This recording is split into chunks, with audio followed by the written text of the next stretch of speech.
नमस्कार मित्रांनो, science force academy मध्ये मी आपलं सहर्ष स्वागत करतो. आजचं हे MET-CETचं चौथं लेक्चर आहे आणि ही फिजिक्सचं लेक्चर सिरीज सुरू आहे. इलेक्ट्रोमॅग्नेटिक इंडक्शन आपण चॅप्टर बघतो. याच्यावरती MET-CETला, JEEला किंवा नीट परीक्षेमध्ये 100% प्रश्न असतो. बेसिक कन्सेप्ट जर समजून घेतली तर तुम्हाला कोणत्याही प्रकारची अडचण येणार नाही. पहिले 3 लेक्चर जर बघितले नसतील तर पहिले 3 लेक्चर बघून घ्या, म्हणजे चौथं लेक्चर समजेल. जी समरी आहे MET-CETला आवश्यक असणारी समरी आहे ती तुम्हाला साध्या सोप्या आणि सरळ भाषेमध्ये मराठी भाषेमध्ये मी समजावून देत आहे. जर मराठीमध्ये तुम्हाला समजलं तर इंग्लिशमध्ये कोणतीही अडचण येणार नाही. आज आपण लेक्चर 4 नंबर बघायचा आहे. कालच्या तिसऱ्या लेक्चरमध्ये आपण फॅरेडेज लॉ आणि लेन्झ लॉ जो आहे तो आपण बघितला होता. आपण काही कारणास्तव मला त्याच्या केस 1 आणि केस 2 ह्या घेता आलेल्या नाहीत, तरी आपण त्या केस 1 आणि 2 बघायच्या आहे. पण त्याच्या अगोदर मी लेन्झ लॉ आणि फॅरेडे लॉ काय हे पुन्हा एकदा मी एक्सप्लेन करतो. आपण काल बघितलं होतं Lenz law and Faraday's law.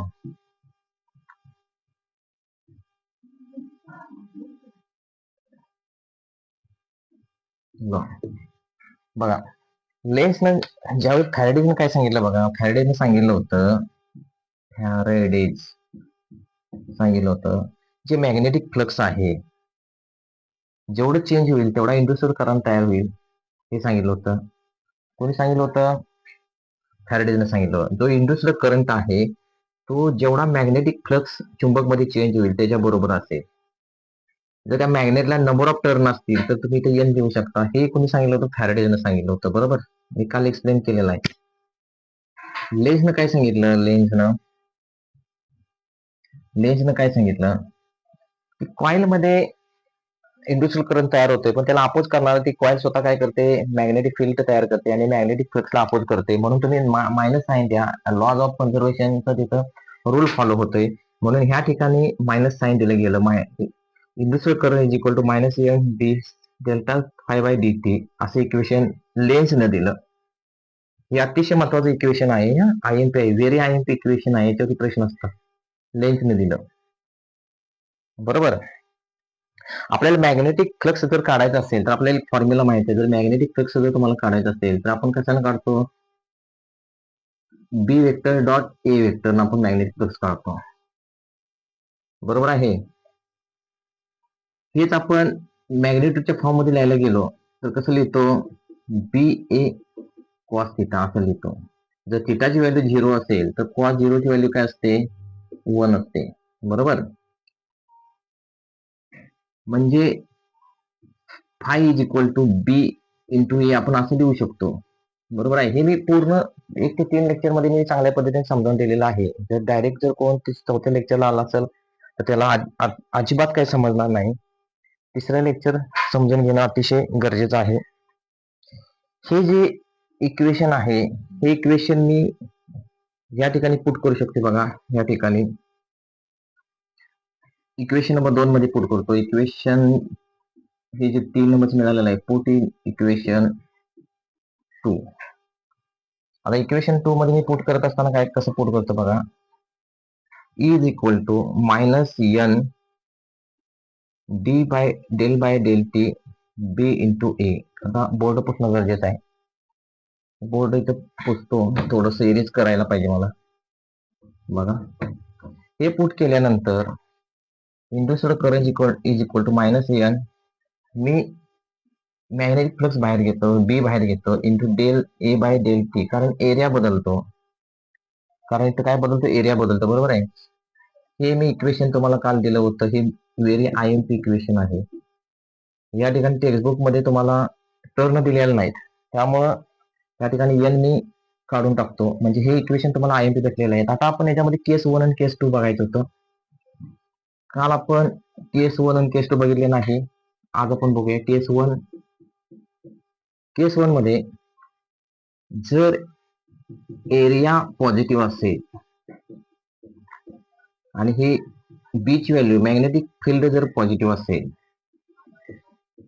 असेल तर इंड्युस्ड करंट काय असतो बघायचा. आता ह्या किंमत इथे ठेवायची. इंड्युस्ड करंट बघा, is equal to minus B del by del T into A. हा इंड्युस्ड करंट काय मिळतोय? ई ची व्हॅल्यू काय मिळते?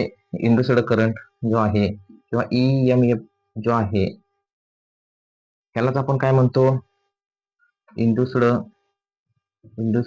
करंट. इंड्युस्ड करंट ह्याची व्हॅल्यू काय मिळते, निगेटिव्ह मिळते, निगेटिव्ह किंवा निगेटिव्ह व्हॅल्यू मिळते, निगेटिव्ह व्हॅल्यू मिळते, निगेटिव्ह व्हॅल्यू मिळते. बरोबर. केस नंबर 4 म्हणजे याचा अर्थ काय, तुम्ही जो मॅग्नेटिक फील्ड आहे तो वाढवला, म्हणजे इन्क्रीज केला, वाढवला, तर तुमचा जो इंड्युस्ड करंट आहे, इंड्युस्ड जो करंट आहे हा काय होतो, मिळतो तुम्हाला, निगेटिव्ह मिळेल.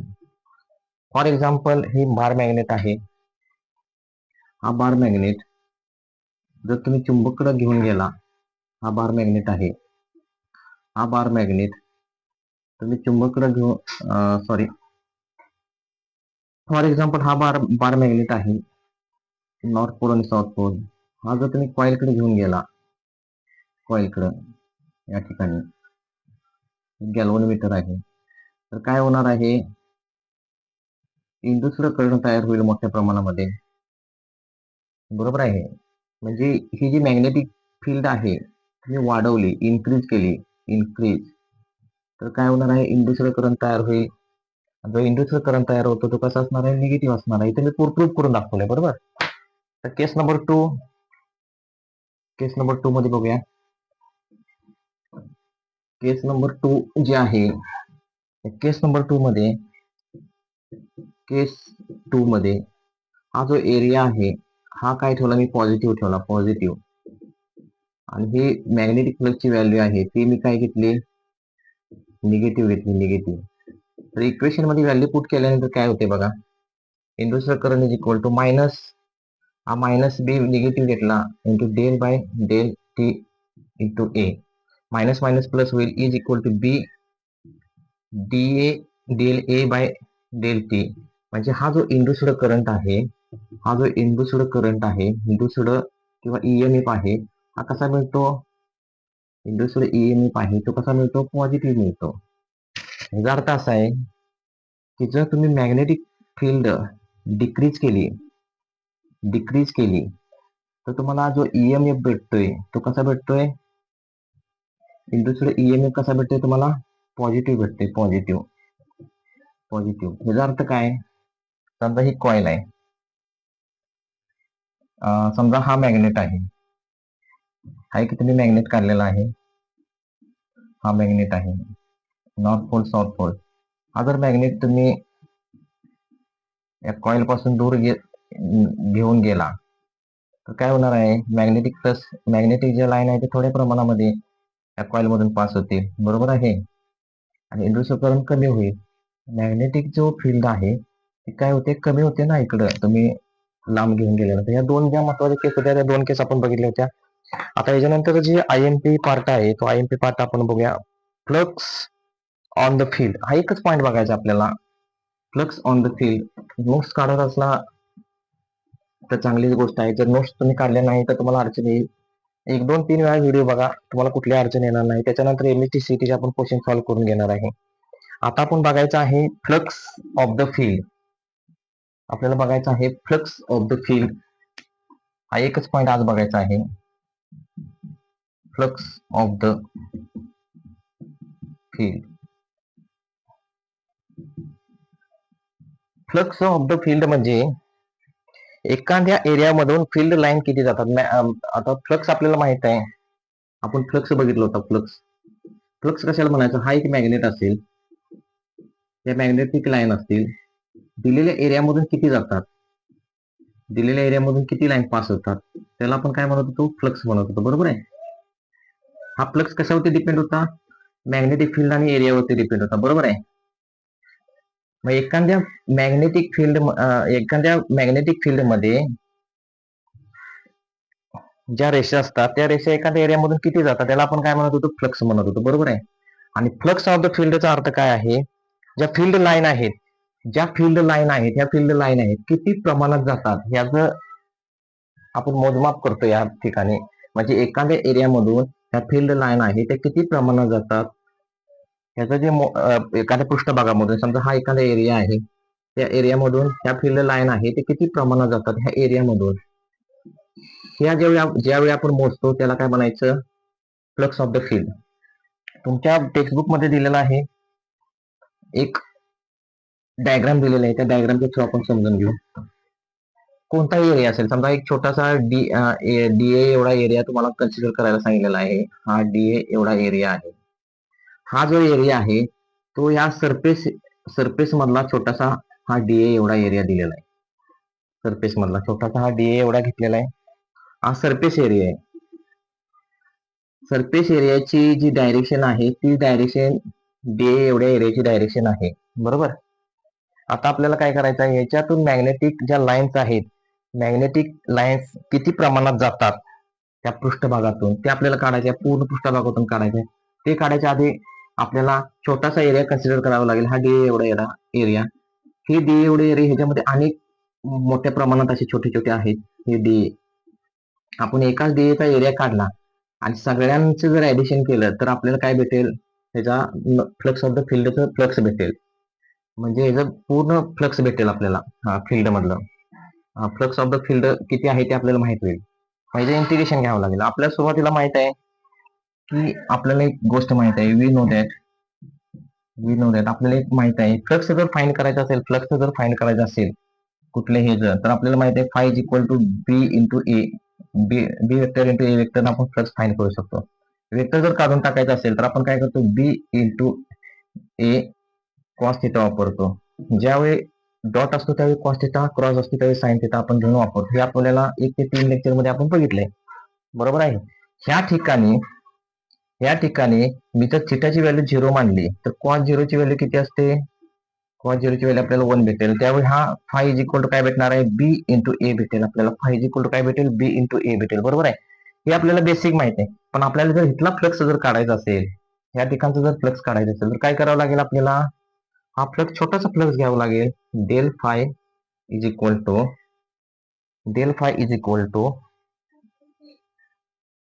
बी इंटू डेल ए, हा फ्लक्स एरिया घ्यावा लागेल ना, छोटासा एरिया. इथं पूर्ण ऑल एरियाला आपण ए मानत होतो, आता इथे छोटासा एरिया आपण घेतलेला आहे, बरोबर आहे. आणि सगळा जर फ्लक्स आपल्याला फाइंड करायचा असेल, टोटल जर फ्लक्स फाइंड करायचा असेल तर याचं इंटिग्रेशन घ्यावं लागेल. Del phi integration of del phi is equal to integration of B into del A. आता आपण इंटिग्रेशन कशाचं घेतो, या पूर्ण सरफेस एरियाचं घेतो, म्हणून या ठिकाणी आपल्याला एस लिहावं लागेल, कारण हा सरफेस एरिया एस दिलेला आहे, बरोबर आहे.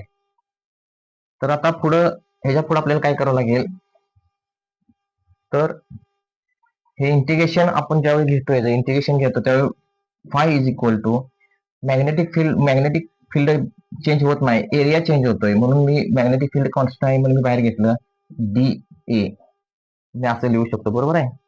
म्हणजे हे जे इक्वेशन आहे हे इक्वेशन पूर्ण तुम्ही फ्लक्स ऑफ द फील्ड मधलं जे फ्लक्स आहे, किती रेषा, किती लाईन्स, फील्ड लाईन्स ह्या एरियामधून पास होतात, क्रॉस होतात, हे जर शोधायचं असेल तर तुम्हाला हा फॉर्म्युला यूज करावा लागेल. ह्या फॉर्म्युलावरती एमईटी सीईटीला 100% प्रश्न असतो. तो मी तुम्हाला हा फॉर्म्युला इथे समजावून दिलेला आहे. आता मॅग्नेटिक ज्या फील्ड आहेत किंवा मॅग्नेटिक ज्या लाईन आहेत किंवा फील्ड लाईन आहे त्या किती प्रमाणात ह्या एरियामधून पास होतात, फ्लक्स किती प्रमाणात पास होतो, फ्लक्सच म्हणतो ना. फ्लक्स कशाला म्हणतो, जे मॅग्नेटिक लाईन आहे ते दिलेल्या एरियामधून किती पास होतो. मग एखाद्या फील्ड मधला फ्लक्स जर तुम्हाला शोधायचा असेल तर कसा शोधायचा, तर ह्या सूत्राने तुम्ही शोधू शकता. म्हणजे हे जे मॅग्नेट आहे एन एस, हे मॅग्नेटिकच्या ज्या लाईन्स आहेत ज्यावेळी एखाद्या एरियामधून जातात, अशा एरियामधून जातात, बरोबर आहे, एरियामधून जातात, त्यावेळी या ठिकाणी असणारा जो फ्लक्स आहे तो कसा शोधणार, तुम्ही फाइंड करणार. तर ते फ्लक्स फाइंड करण्यासाठी हे सूत्र आहे, एकदम साध्या सोप्या सरळ भाषेमध्ये मी सांगितलेलं आहे. आता ह्याच्यामध्ये जर तुम्हाला हा जो मी ह्या ठिकाणी बघा, मी तुम्हाला बेसिक थोडं समजावून दिलेलं आहे. आता पुन्हा एकदा मी तुम्हाला रिपीट सांगतो. फिजिक्स समजून घ्या. फिजिक्स जर एकदा समजलं तर कुठल्याही पद्धतीची अडचण निर्माण होणार नाही. मी काय म्हणतोय, हा एक मॅग्नेट